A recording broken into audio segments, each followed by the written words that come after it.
What can I say about Ontario?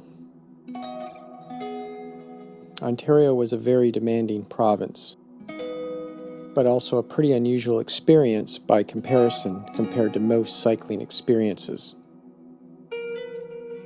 I entered Ontario on March 11th, and by March 19th, on the first day of spring, I arrived in Kingston on the eve of the escalation of the COVID-19 pandemic. I entered Ontario from Quebec near the town of Rougeau, near the Ottawa River. I still remember they were calling for rain the very next evening on my way to Ottawa, and I did not want to be stuck in the rain in early March. So instead of following the more scenic Ottawa River, I took a more as-the-crow-flies route. Later in the day, just outside of the town called Bourget, which is about 45 kilometers outside of Ottawa, a white pickup truck pulled over, and Brian Kostick got out of his truck and asked me if I was Arie. I would actually be recognized in Ottawa a second time at a Best Buy location. March 18th actually represents my longest day on a bike ever in my life. I pedaled 141 kilometers from Ottawa to Brockville. March 19th was the first day of spring, and I arrived at my Aunt Henny's in Kingston, pedaling a total of 4,900 kilometers through the 2019-2020 winter. And that is when everything changed. On March 20th, when my aunt turned on the news, the reality of COVID-19 really hit home for me, and I realized that I was not going anywhere soon.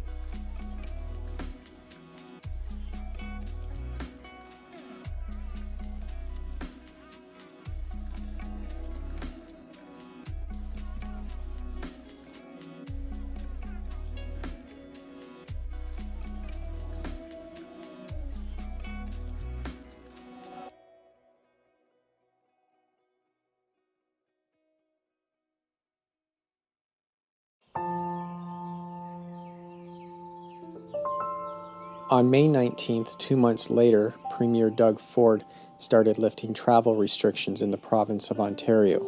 I took this as my green light to move on.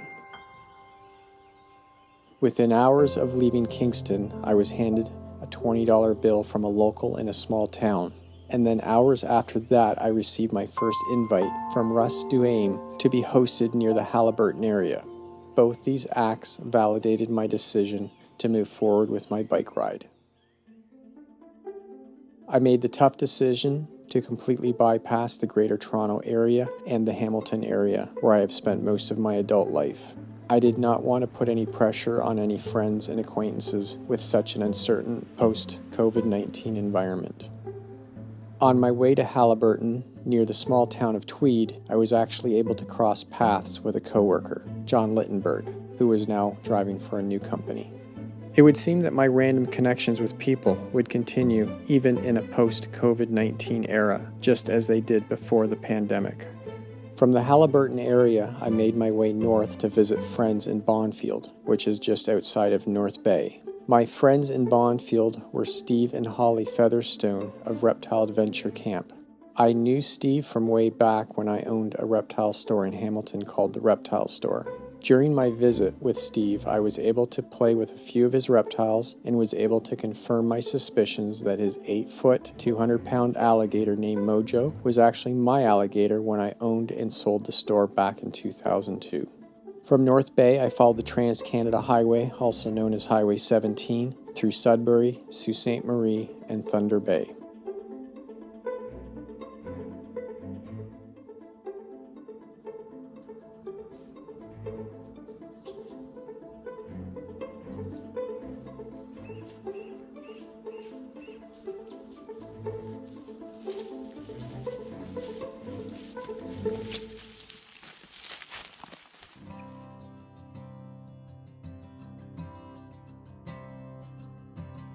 Getting into Thunder Bay was a pretty big milestone for me.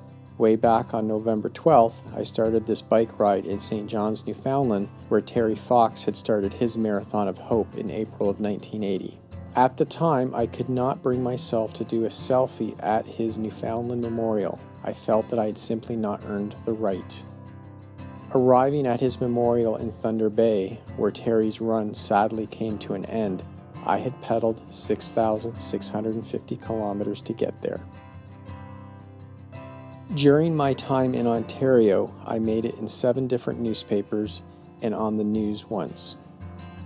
Leaving Thunder Bay, I left the Trans-Canada Highway to follow Highway 11 to Fort Frances and then Highway 71 to Kenora. This was an amazing decision to make as it got me off the busy Trans-Canada Highway for a while.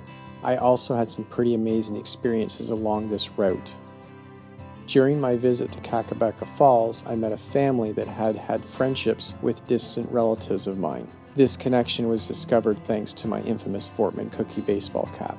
This connection also very quickly resulted in an invite to the Templeman family for the night. Another experience was with another co-worker, since retired, Harry Ludwig, who I will forever be indebted to for being my truck driver trainer at Vortman Cookies. Harry was on his way to Winnipeg and detoured the extra 70 kilometers via Highway 11 to meet me on the road.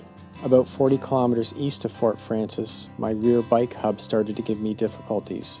The long story short, due to COVID-19 reduced business hours, being in the middle of nowhere, and the Canada Day holidays, I was stuck in Fort Frances for an entire week. Thankfully, I had a host, Tara McEachran, who had read about me in one of my Ontario newspaper articles. She had reached out and ended up giving me a roof over my head for the entire week. I would have been so screwed if I had been stuck in a tent with all my stuff in a small town where my bike was in pieces at a bike shop for a whole week.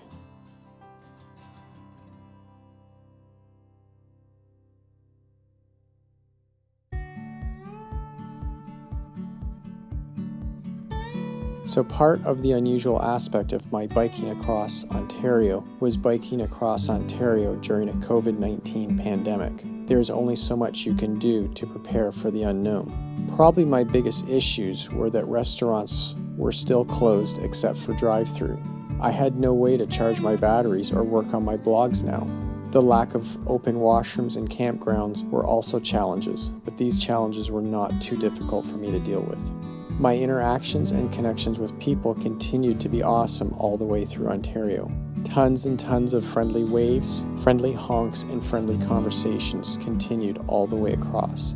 Leaving Kingston in a post-COVID-19 time, I had 5 hosts crossing Ontario, which might not sound like a lot, but considering how spaced out towns are and how stretched out Northern Ontario's population is, I feel I did real good.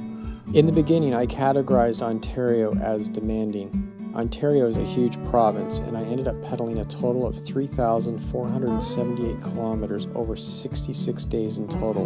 And heading northwest from Kingston, the hilly terrain of Ontario started very quickly and continued all the way to the Manitoba border.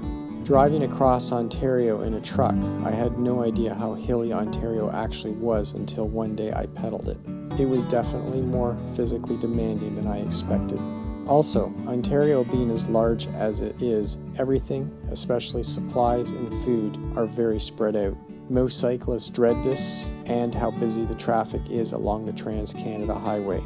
These things are all true. I guess I had no reason to let these challenges bother me, so I didn't let them. I sometimes say that you have nothing to worry about until you have something to worry about, and then you just deal with it. It was awesome to be able to say that I biked across Ontario.